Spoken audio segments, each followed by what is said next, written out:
Kyle Meredith Weekly Feed. We are here in beautiful Pensacola, Florida, the DeLuna Festival. I've got Ben and Bill from Band of Horses. Welcome to Florida, guys. Thank you. Yeah, we're just commenting on the paleness of us all, I guess, because pale skin is healthy skin. Pale skin is healthy skin. Yeah, I've heard. Remember that. We were just in Europe for a couple of weeks, and we fit right in there. Sure. Now sure. we got to get back to the. Yeah, I guess. Are you guys ocean people? Yeah. Yeah. I think all people are. Sure. Right? Well, from the ocean. Yeah. Exactly. Of the ocean. No creationism around here. Not in the South like Florida that we are. No. No, congratulations. Been loving the heck out of Mirage Rock. Awesome. It's one album after another, you guys have stepped up. There's been a consistency in your sound, but yet every album has done a little something different. And I'm going to bring up the big A word that I'm sure you're getting a lot, but Americana seems to be stamped all over it this time around. Yeah. More than usual, I guess. Yeah. There's lots of A words. Maybe it's we used a few more acoustic guitars on this one. That could be what it is, but I don't think that we really knew what Americana was at that point. We felt like it was really rowdy and rock and roll sounding.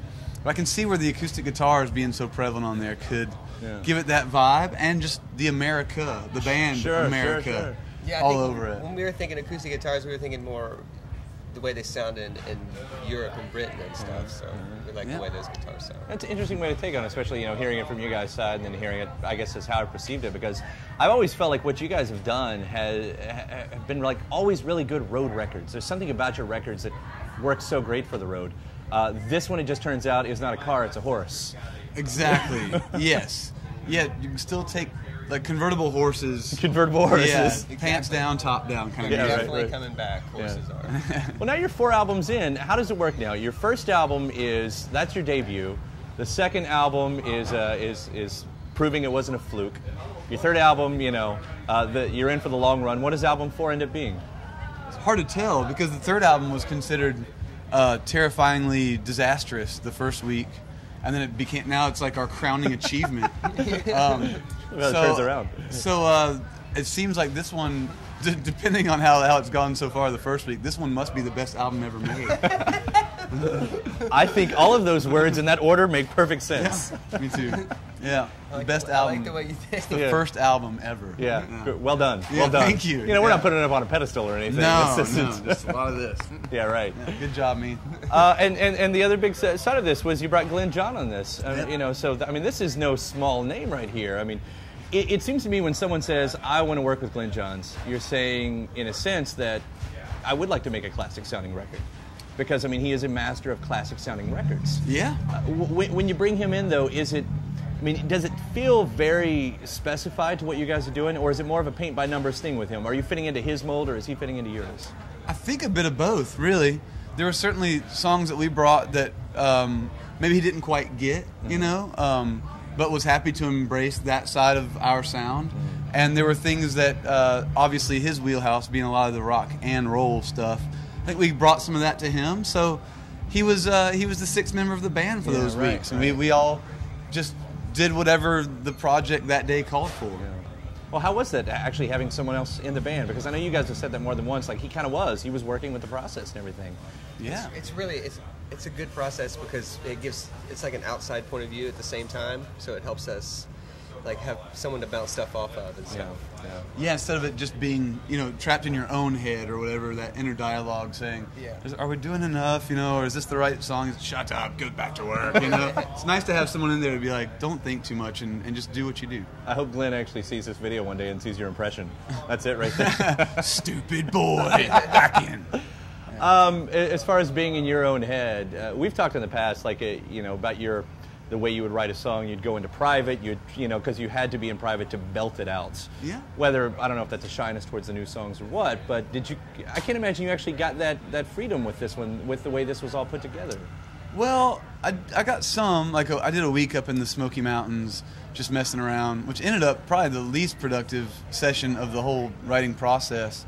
But mostly now it's relegated to hotel rooms where one of these guys on the other side of the wall, luckily, hopefully Bill or Ryan, that might be working on music as well, unless if it's like a crew dude on the other side who's like so sick of hearing me complain loudly all the time. Like, so no, there's a greater responsibility now having kids at home and being so busy like we are, it's whenever you get a second, try to work on something. Yeah.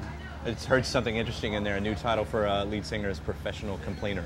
Yes. Or a public complainer. Publicly loud, whining, just, yeah. It makes for great art. Yeah, it makes for great art. Yeah. I want to reference my notes on this one because there's some lyrics in this. This also feels like an age record. We're talking about age a lot. How to live, guess what, you're getting old, still got to grow up, slow crawl hands of time in itself, in the title right there. A little biblical pulls the chorus, I'm old enough to know, and in Dumpster World, I'm getting old.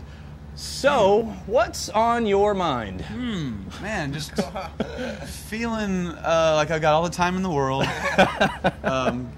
Looking better, feeling better. Yeah, is age easy to write about? Like, love is easy to write about, and is that something that, I mean, we're all, in our 30s at this point. And I guess so. I mean, I didn't even think of it like that. I mean, I didn't even notice there were that many references blew your like mind. that. Exactly.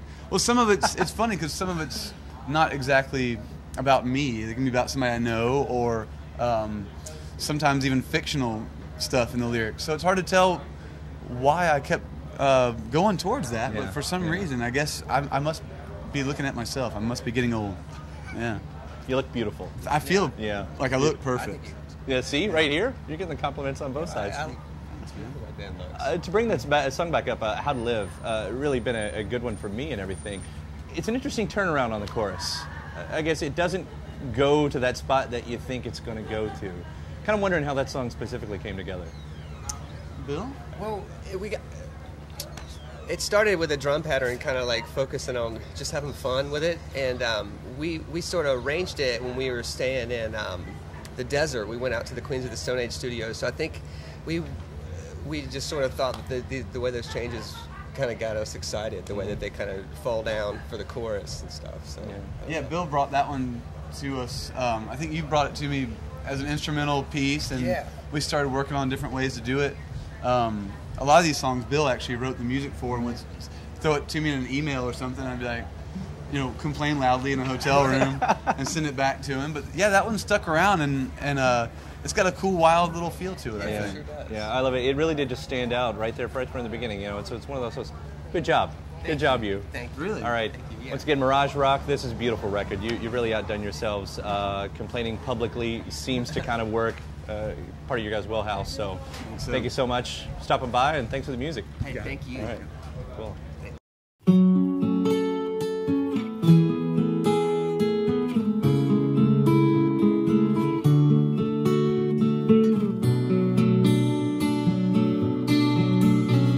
The biding of time.